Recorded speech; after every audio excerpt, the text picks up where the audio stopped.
Hello students, आज हम करने वाले हैं स्कूल लेक्चरर सीरीज का 22nd सैम्पल पेपर। और हर बार की तरह आज भी अपन 10 MCQ सॉल्व करेंगे। पहला क्वेश्चन आपकी स्क्रीन पे, when a person transacts with a company on matters which is beyond the power of the company, the person will be governed by the doctrine of. जब एक व्यक्ति किसी कंपनी से उसके अधिकार क्षेत्र के बाहर लेन देन करता है तो वह व्यक्ति किस सिद्धांत द्वारा संचालित होगा। सपोज कीजिए कोई व्यक्ति है, आप आराम से ऑप्शंस देख लीजिए। ऑप्शंस है management by exception, constructive notice, indoor management, self management. देखिए क्वेश्चन समझिए। अगर कोई व्यक्ति है, मान लीजिए ये व्यक्ति है, और ये व्यक्ति किसी कंपनी से कोई ट्रांजैक्शन करता है तो इससे कंपनी के बारे में कुछ जानकारियां होनी चाहिए।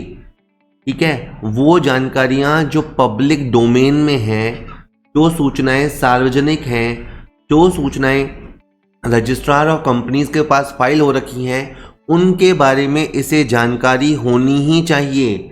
बाद में अगर ये व्यक्ति कभी कहता है कि मुझे तो पता ही नहीं था कि कंपनी इतना लोन नहीं ले सकती, मुझे तो पता ही नहीं था कि कंपनी इस एरिया में बिजनेस नहीं कर सकती, तो उसका ये कहना चलेगा नहीं। जो भी पब्लिकली इंफॉर्मेशन है वो अगर कंपनी ने डायरेक्ट इसको ना भी दी है, पर चूंकि वो पब्लिक डोमेन में है तो इसे सूचित कर दिया गया है। तो ये कौन सा सिद्धांत है? ये है कंस्ट्रक्टिव नोटिस का सिद्धांत, जो आपका रचनात्मक सूचना का सिद्धांत है। वो ये कहता है कि भले ही कंपनी ने इसे व्यक्ति को डायरेक्ट सूचना नहीं दी हो, पर चूंकि हमने वो सूचना ऑलरेडी पब्लिक कर रखी है, तो जो भी व्यक्ति कंपनी से अग्रीमेंट करने आया है, अनुबंध करने आया है, उसे उन टर्म्स एंड कंडीशंस को पहले से ही पढ़ लेना चाहिए। कंपनी का स्कोप, पावर, अथॉरिटीज, लायबिलिटीज, उसको वो पहले ही पढ़ लेना चाहिए।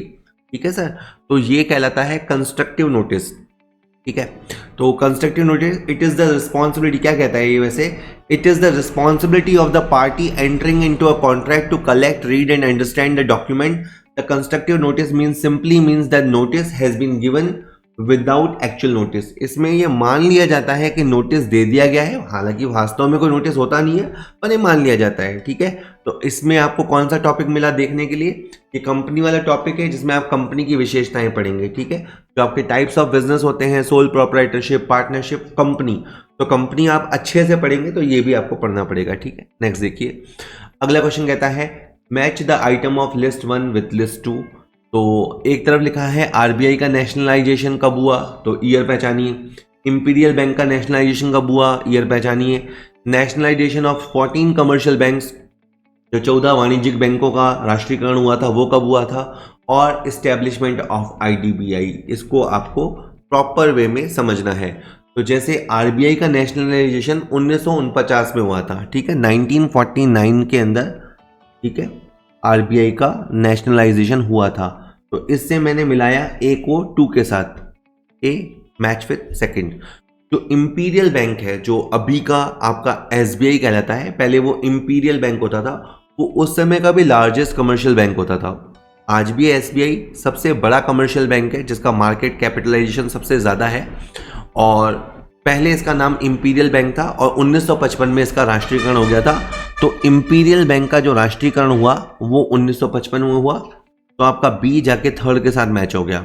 ठीक है, उसके बाद जो 14 कमर्शियल बैंक थे, ठीक है, इंदिरा गांधी सरकार के समय जो 14 बैंक थे, उनका राष्ट्रीयकरण हुआ था। उस समय के जो 14 लगभग सबसे बड़े बैंक थे, उनका राष्ट्रीयकरण हुआ था। उनके पास करीबन 85% बैंक डिपॉजिट थे, मतलब जितना भी लोगों का खातों में पैसा जमा था, तो 85% पैसा इन बैंकों के पास ही था। और उसका राष्ट्रीयकरण हुआ था 1969 में। ठीक है, उसके बाद 6 और बैंकों का भी राष्ट्रीयकरण हुआ, उस पर भी अपन बात नहीं करते। सी के साथ है आपका 4th पॉइंट। और अब तो वैसे ये सिंपल बचा डी, क्योंकि अब आपका फर्स्ट ही बचा है।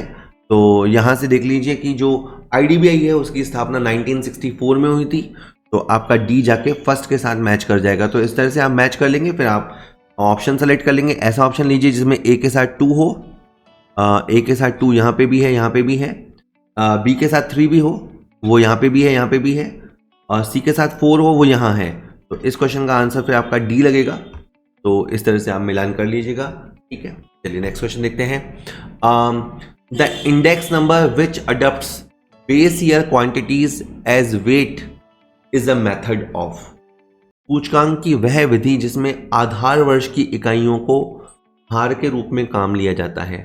आराम से सोचिए, ऑप्शन क्या है? Laspeyres method, Bowley's method, Fisher's method and Paasche's method. तो ये 4 हैं। ये आपने जब सूचकांक वाला चैप्टर सीखा होगा, इंडेक्स नंबर वाला, तो आपने इनको देख रखा है। अब आप याद कीजिए कि किस में बेस ईयर क्वांटिटी यूज होती है, यानी किन के फॉर्मूले में Q0 यूज होता है। तो अब आप देखिए, फॉर्मूला मैंने लिखा P1 Q0 divided by P0 Q0। अब आप यहाँ देखिए जो प्राइस है, तो P0 होता है वो तो बेस प्राइस होता है, और P1 जो होता है वो करंट प्राइस होता है। ठीक है, तो प्राइजेस तो यहाँ पे मैंने चेंज कर दिए और क्वांटिटी मैंने बेस क्वांटिटी रखी है। तो ये आपका फॉर्मूला है, आपका लेस्पियर का फॉर्मूला। ये आपका लेस्पियर का फॉर्मूला है। तो इस क्वेश्चन का आंसर ए है। मैं बाय द वे कुछ बातें और बताऊं, अगर मैं थोड़ा सा और लिखूं, ये वाला P1 Q1 और अपॉन में मैंने यहाँ लिखा P0 Q1। तो यहाँ पे भी देखिए, मैंने यहाँ पे P1 P0 लिखा है, लेकिन यहाँ पे मैंने न्यू क्वांटिटी लिखा है। तो इसको बोलते हैं बेस क्वांटिटी, इसको बोलते हैं करंट क्वांटिटी। और ये वाला जो फॉर्मूला है, ये आपका पाशे का फॉर्मूला है। लेस्पियर का फॉर्मूला लेफ्ट हैंड पे लिखा है और पाशे का फॉर्मूला पीछे लिखा हुआ है। ठीक है, और जब अपन इसकी ज्योमेट्री मीन करते हैं, यानी जब अपन लेस्पियर और पाशे के फॉर्मूले की ज्योमेट्री मीन करते हैं, तो आपका फिशर का फॉर्मूला होता है, जो कि आइडियल इंडेक्स नंबर होता है। अब आप सोचेंगे, देखो मैं भी तुरंत इस क्वेश्चन का आंसर लेस्पियर है बता के जा सकता था, पर मैं खुद आपसे जो चाहता हूं, ये चाहता हूं कि ये क्वेश्चन एज इट इज आएगा नहीं आएगा आप नहीं जानते। तो आपको क्या है कि एक क्वेश्चन के सराउंडिंग में जितने क्वेश्चन बन सकते हैं, एक क्वेश्चन के साथ साथ जो आसपास का मैटर है वो सारा आपको कैप्चर कर लेना है। यानी अगर आप देखें तो आपको एक लाइन नहीं उठानी है, उस पूरे पैराग्राफ या उस पूरे टॉपिक को कैप्चर करना है। This is I want to say. तो बस यही एक बात है, इसीलिए मैं ये बोला जा रहा हूँ। तो मैंने जैसे भी लेस्पियर का फॉर्मूला बताते बताते पाशे बता दिया, फिर से फिशर के साथ कनेक्ट कर दिया, फिर ये कह दिया कि ये लेस्पियर और पाशे का ज्योमेट्रिक मीन होता है। तो आप ऐसे याद करेंगे तो आप अपनी तैयारी को इन्हांस करेंगे। केवल आप ये क्वेश्चन तैयार करके आगे बढ़ जाएंगे तो प्रोबेबिलिटी कम रहेगी। देखिए आप ये समझ ही रहे हैं, कोई ये बच्चों वाली वो वैसी बात नहीं है, रॉकेट साइंस की आपको समझ नहीं आए कि कंपटीशन का लेवल दिनों दिन बढ़ता जा रहा है।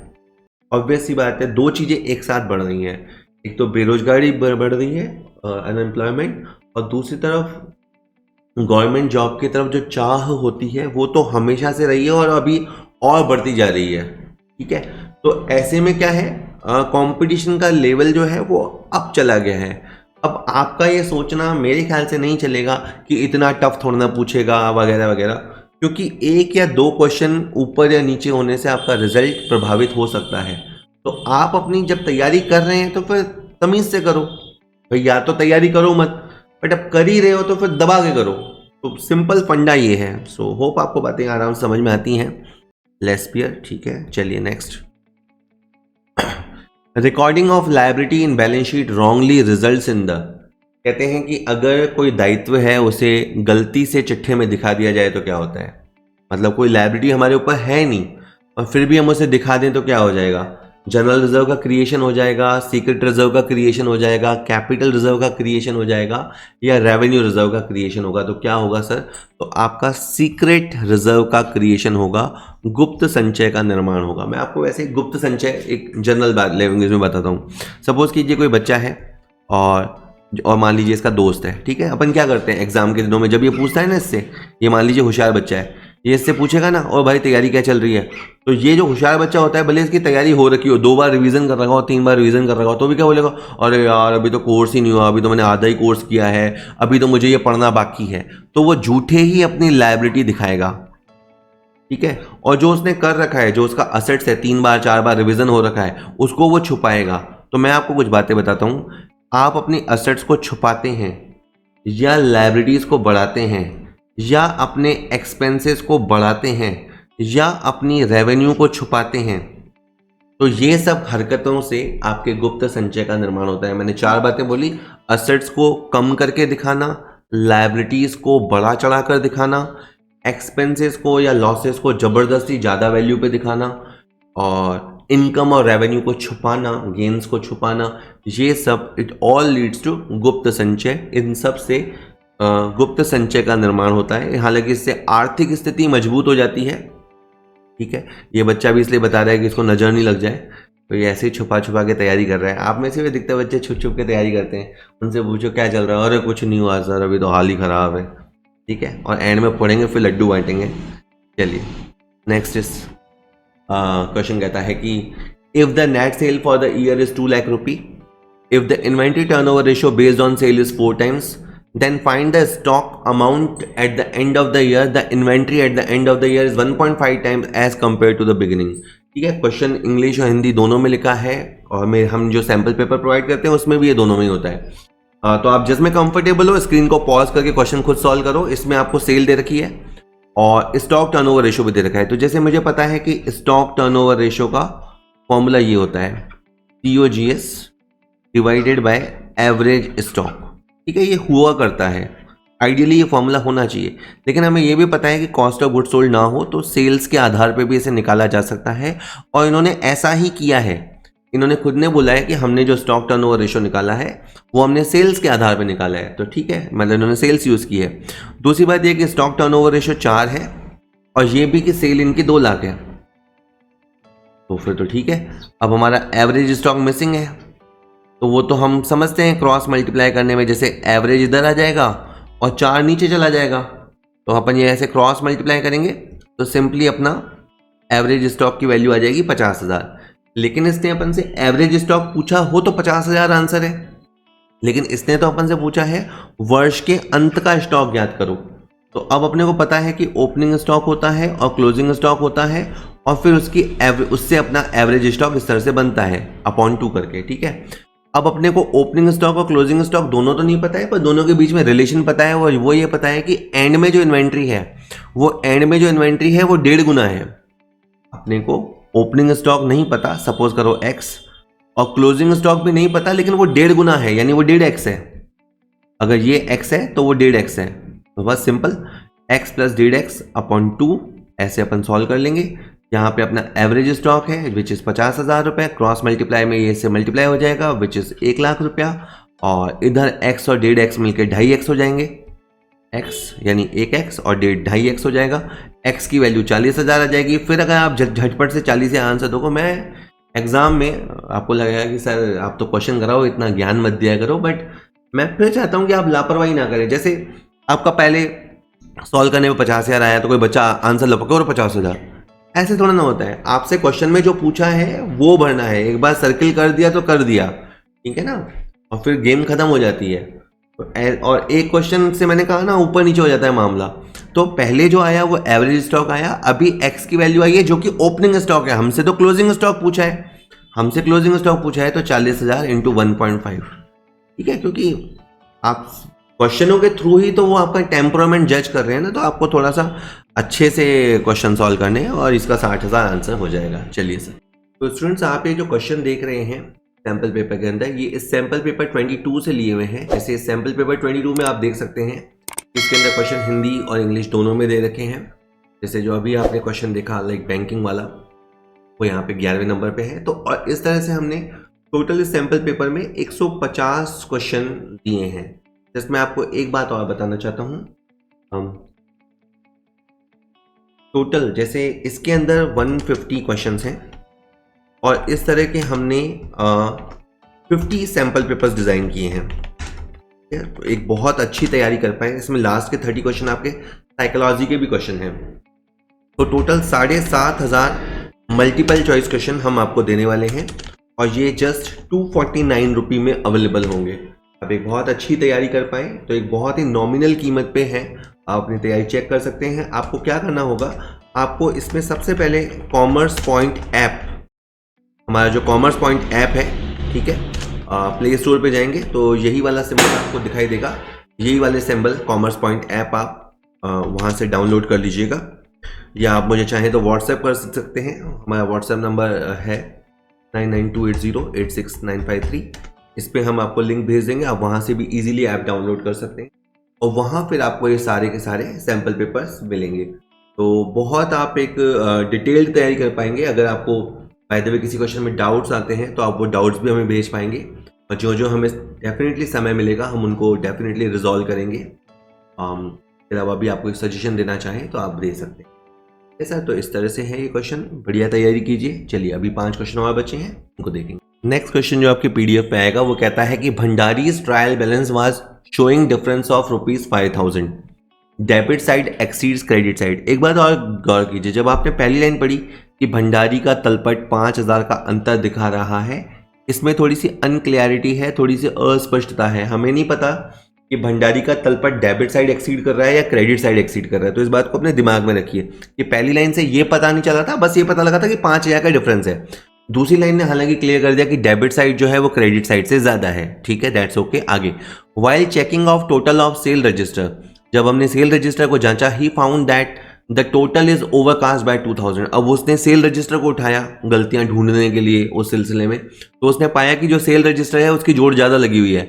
After correction in register what will be the difference in his trial balance. अब ये कह रहे हैं कि जब वो रजिस्टर में सही कर लेगा, अपनी जो बुक्स हैं उसको ओके कर लेगा, तब क्या होगा। तो जनरली अगर आप दिमाग न लगाएंगे तो आप बोलेंगे अच्छा पहले 5,000 का अंतर था, 2,000 की गलती पट्टे ने पकड़ दी, तो अब अंतर 3,000 का होगा। शायद आपका आंसर सी या डी की तरफ जाने की तरफ होगा। लेकिन आप थोड़ा समझिए कहानी कहाँ से शुरू हुई कि आपकी डीआर साइड ज़्यादा चल रही है। तो मैं इमेजिनरी लिखता हूँ कि ऐसे अपन कहानी मान लेते कि आपकी डीआर साइड चल रही है 85,000 रुपया और आपकी क्रेडिट साइड चल रही है 80,000 रुपये, और आपका ट्रायल बैलेंस मैच नहीं हो पा रहा, आप प्रॉब्लम से जूझ रहे हो। फिर आपने यकायक सेल रजिस्टर को देखा। अब सेल रजिस्टर को देखा तो आपने पाया कि वहाँ पे सेल की जो जोड़ है वो ज़्यादा लगी हुई है। अगर एक और कहानी माने कि मान लीजिए कि सेल की आपकी जोड़ होनी चाहिए थी 40,000 रुपये, लेकिन आपने वहां पे जोड़ लगा रखी थी 42,000 रुपये। ठीक है, अब आप ये भी जानते हैं कि सेल का नेचर क्रेडिट होता है। ये सबको पता है कि सेल बुक की जो टोटल होती है उसे सेल अकाउंट में क्रेडिट किया जाता है। याद करो, सेल बुक की जो टोटल होती है उसे सेल्स अकाउंट में क्रेडिट किया जाता है। ऑब्वियस सी बात है कि अगर टोटल गलत लगाई गई है तो गलत अमाउंट क्रेडिट हुआ होगा, अगर ज्यादा टोटल लगाई है तो ज्यादा क्रेडिट हुआ होगा। अब आपने वहां पे गलती से ज्यादा क्रेडिट कर रखा है और अब आप इसको सही करोगे। अब आप मेरी बात समझिए, आप जब इस गलती को सही करेंगे तो आपका क्रेडिट कम हो जाएगा, आपका क्रेडिट साइड 2,000 और कम हो जाएगा, क्योंकि आपने सेल बुक में गलती कर रखी है, क्योंकि आपने सेल अकाउंट में गलती कर रखी है। और जब आप उसे सही करेंगे तो आपका सेल अकाउंट अपनी कम वैल्यू पे आ जाएगा। तो मैं ये कह रहा हूं कि जो 80 है वो 80 ना रह के 78 हो जाएगा, ये 80 ना रह के 78 रह जाएगा। तो अब आपका उल्टा अंतर बढ़ गया। ठीक है ना, वो एक कहते नहीं थे कि दर्द बढ़ता गया ज्यों ज्यों दवा की, बेचारी अच्छी नहीं मेरी, बट एक होता है कि उसमें जैसे जैसे दवा करते जाते हैं बेचारी की बीमारी और बढ़ती जाती है। तो खैर ये तो पार्ट ऑफ द रेक्टिफिकेशन है। हमने सेल बुक में नज़र दौड़ाई और हमारा जब ध्यान गया, मैं ये कह रहा हूँ टेम्परेरी सिचुएशन ये क्रिएट होगी कि अब आपकी डीआर साइड जो है, अब आपकी जो डीआर साइड जो है वो ज़्यादा हो जाएगी, आपकी डीआर साइड एक्सीड कर जाएगी 7,000 से। तो अब आपका आंसर ए आ जाएगा। ठीक है, चलिए काफ़ी ज़्यादा बोल दिया। आगे, which of the following error effects gross profit, net profit and both the sides of balance sheet. अब यहाँ पे आपको 4 एरर दे रखे हैं। अब आपको बताना है कि किस वाले पॉइंट से आपका ग्रॉस प्रॉफिट, नेट प्रॉफिट और बैलेंस शीट सब हिल गया होगा। पहले पॉइंट में है व्यापारी के निजी खर्च को आपने विविध व्यय खाते में डेबिट किया। इस क्वेश्चन को बहुत धीरे धीरे भी किया जा सकता है, पर मैं थोड़ा जल्दी करता हूँ। देखिए, पहले पॉइंट में आपको जो पैसा ड्राइंग में डालना था वो आपने सन्ड्री एक्सपेंस में डाल दिया, लेकिन मैं ये कह रहा हूँ कि ये आइटम से आपका ट्रेडिंग तो प्रभावित नहीं होता, क्योंकि ड्राइंग है या सन्ड्री एक्सपेंसेस है, ये तो P&L और बैलेंस शीट के आइटम्स है, तो आपका ट्रेडिंग प्रभावित नहीं होता। तो ये मेरा आंसर नहीं हो सकता। सेकेंड पॉइंट में मैंने प्लांट को बेचा और मैंने सेल खाते को रिकॉर्ड कर दिया। हमने प्लांट को बेचा है ना, और प्लांट की सेल को हमने सेल मान लिया, तो बिल्कुल इससे आपका सब कुछ प्रभावित होगा। जैसे आपके सेल मानने की वजह से पहले आपका ग्रॉस प्रॉफिट प्रभावित होगा, ग्रॉस प्रॉफिट चेंज हो गया तो आपका नेट प्रॉफिट चेंज हो जाएगा, नेट प्रॉफिट चेंज हो जाएगा तो आपकी कैपिटल भी प्रभावित होगी, और दूसरी तरफ आपने प्लांट को प्रभावित कर दिया, यानी आपने असेट साइड को भी प्रभावित कर दिया। तो ये इसका वैसे आंसर यही होने वाला है कि प्लांट की सेल को जब हमने ऑर्डिनरी सेल मान लिया तो एक तरफ अपने ट्रेडिंग की सेल को बढ़ाकर ग्रॉस प्रॉफिट बढ़ा दिया, फिर नेट प्रॉफिट बढ़ गया, कैपिटल बढ़ गया, और आपने प्लांट की सेल को शो ही नहीं किया, प्लांट की सेल को शो ही नहीं किया, तो प्लांट भी बैलेंस शीट में गलत वैल्यू पे रह गया, तो वो भी प्रभावित हो गया। Third point by the way ये था कि इसमें आपने रिपेयर का पैसा बिल्डिंग में डाल दिया, तो अगर रिपेयर का पैसा बिल्डिंग में डाल भी दिया तो रिपेयर प्रभावित हुआ, बिल्डिंग प्रभावित हुई, लेकिन कोई ट्रेडिंग की आइटम प्रभावित नहीं हुई। Repair is an item of P&L and balance, building is an item of balance sheet, ठीक है। तो इसमें आपका ट्रेडिंग का आइटम प्रभावित नहीं हुआ। या राकेश वाले पैसे आपने राजेश के खाते में जमा कर दिए, तो इसमें राकेश के खाते में गलती है, राजेश के खाते में गलती है, लेकिन डेटर्स के खाते में गलती है, ट्रेडिंग और P&L में तो कोई गलती ही नहीं है। हमें इस क्वेश्चन में ऐसी गलती आइडेंटिफाई करनी थी जो सबको प्रभावित कर दे। तो बिल्कुल ये जो बी पॉइंट है वो गलती मेरे सारे फाइनेंशियल स्टेटमेंट्स को डिस्टर्ब करेगी, ठीक है। नेक्स्ट क्वेश्चन देखते हैं। और क्वेश्चन आप हमेशा जैसे स्क्रीन पे क्वेश्चन आया, स्क्रीन पॉज कर लीजिए।